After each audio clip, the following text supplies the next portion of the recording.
السلام عليكم ورحمة الله وبركاته. النهاردة أنا جاية أحل لكم مشكلة اللانش بوكس والفطار في الفيديو ده. وصفة النهاردة وصفة حلوة جدا، هنعمل ساندوتش مقفول بطريقة بسيطة، مكونات اقتصادية بالفعل، والحشوة لذيذة وحلوة جدا، عملناها سوا مع بعض قبل كده. يلا بينا نبدأ الوصفة، نشوف المكونات وكمان طريقة التحضير اللي اشتغلنا بيها النهاردة.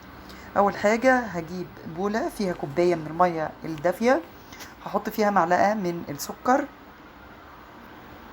وهحط فيها معلقة كبيرة مليانة من الخميرة الفورية. المية عندي دافية طبعا علشان الخميرة تشتغل على طول.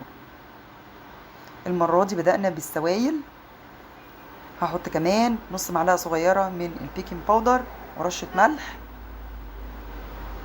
وهحط معلقة كبيرة من الخل. هقلب بقى كل السوائل مع بعض دي، وكمان هنضيف لهم كوباية من الزبادي. الزبادي بيطري المعجنات، بيديها بينقلها في حتة تانية خالص. الخل طبعا علشان خاطر انا هستخدم هنا بياض بيضة، وهخلي الصفار لتغطية الوجه. هقلب بقى كل المكونات دي مع بعضها، مش هتحطي سمنة، مش هتحطي زيت، مش هحط اي حاجة خالص. انا بحب المعجنات اللي ابتديها بالسوائل بتاعتها بخللها الزبدة او الزيت او حتى السمن في الاخر خالص. تمام. هدي بقى فرصة للخليط بتاعي ده، حطيت كمان معلقة كبيرة من اللبن الباودر. هدي بقى فرصة للحاجات بتاعتي دي انها تخمر كويس جدا، وبعد كده انزل عليها كمية الدقيق.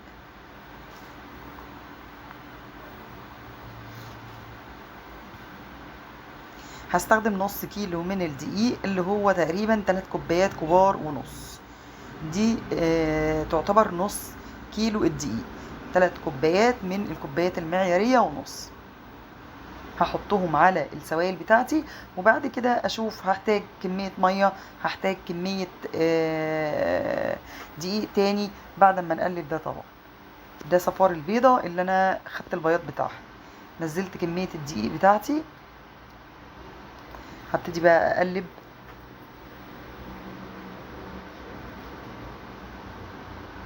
مجرد ما ادخل المكونات في بعضها هستغنى عن المعلقة خالص، وهبتدي اعجن بايديا عشان احس بالعجين. مرحلة الاستغناء عن المعلقة دلوقتي، لميت العجينة كلها كويس جدا. بصوا شكلها بقى ناعم خالص ازاي. حطيت لها كمان 3 معالق بالظبط كبار من الزيت.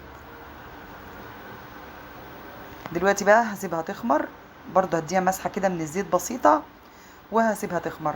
انا شخصيا بسخن الفرن وبعد كده بطفيه وبحط فيه العجينة بتاعتي عشان تخمر. بصوا دلوقتي بعد ما العجينة بتاعتي اختمرت، البوكس المتين وننزل خمر العجينة، ابتدي بقى نلمها كده علشان نقطعها. بس ما ننساش رشة الدقيق للتقطيع. وهقطع بقى الحجم اللي انا شايفاه للرغيف بتاعي، لا اكتر ولا اقل. العجينة لازم تبقى طرية كده علشان تبقى طرية معاكي لما تخرج من الفرن. بتلزق حاجات خفيفة قوي، يعني باستخدام الدقيق ما يبقاش فيه تلزيق. تمام. هبتدي بقى اخد بقى حاجة بسيطة كده من الدقيق، وهقطع التقطيعات بتاعتي.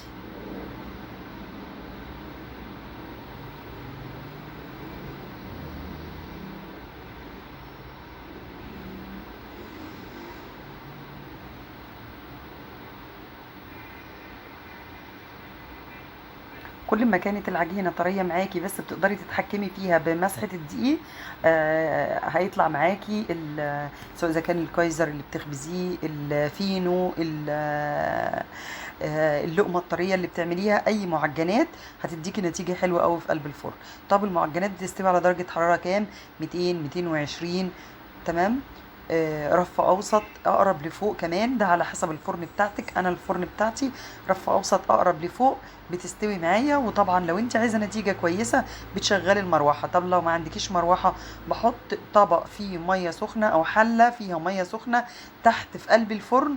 دي بتوزع لي الحراره كويس جدا وبتديكي نتيجه حلوه للمعجنات. ببتدي بقى اخد اول كوره انا عملتها، تمام، عشان تكون ارتاحت، وافردها كده طبعا الحشو او الشكل او المنظر بتاع الرغيفه ده على حسب ما انت تقدري انك تشكليه على مزاجك. انا هعمل بس شكل بسيط كده هو يدي منظر حلو للرغيف بعد ما يستوي، وفي نفس الوقت مش هياخد معايا حاجه. هستخدم في الوصفه دي ايه؟ هستخدم حاجتين. هستخدم الهوت دوج اللي احنا عملناه سوا مع بعض، ودي حاجه معموله في قلب البيت نظيفه وانتي واثقه فيها مليون المية. كمان كده هتبقى حشوه طعمها خطير، وفي نفس الوقت فيها قيمه غذائيه عاليه. حطينا في العجينه بيض، وحطينا لبن باودر، وحطينا زبادي، واستخدمنا الدقيق، وكمان الهوت دوج محطوط فيه فراخ. فده ساندوتش حلو جدا تقدري انك تقدميه لولادك. بصوا انا عملتها بمنتهى السهوله ازاي. لو ما عندك، انا استخدمت البيتزا قطر لانها اسهل شويه في التقطيع عن السكينه. لو ملكيش خلق بقى الموضوع الشكل والحاجات اللي زي دي، ممكن تلفيها كرغيف فينو عادي. طب الحشوه التانية اللي انا استخدمتها، استخدمت ميكس ما بين الجبنه الاسطنبولي مع الجبنه القريش، وحطيت لهم دقه الزعتر اللي هي اللبناني، تمام، او زعتر فريش عادي بشويه سمسم. كان طعمها برضو خطير جدا. بصوا اللفه بسيطه قوي ازاي.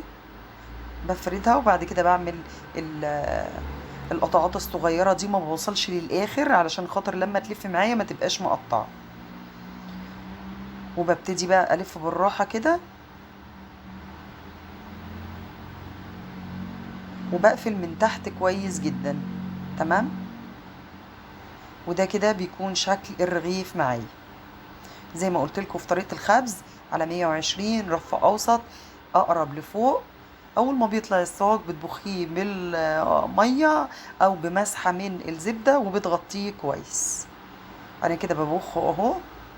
ممكن بعد كده اعمل له مسحه بالفرشه بالزبده، وده غالبا اللي هيحصل. وهغطيه كويس عشان احبس الحراره جواه ويبقى العيش معاكي طري. ده كده بيكون شكلها بعد ما خرجت من الفرن. طبعا بسيبها انها تخمر تاني بعد ما بتتحط في قلب الصاج، وبديها مسحة من البيض مع نقطة خل وشوية مية. بصوا شكلها طرية جدا. دي حشوة الهوت دوج، وكمان حشوة الجبنة حطيت لها حبة البركة.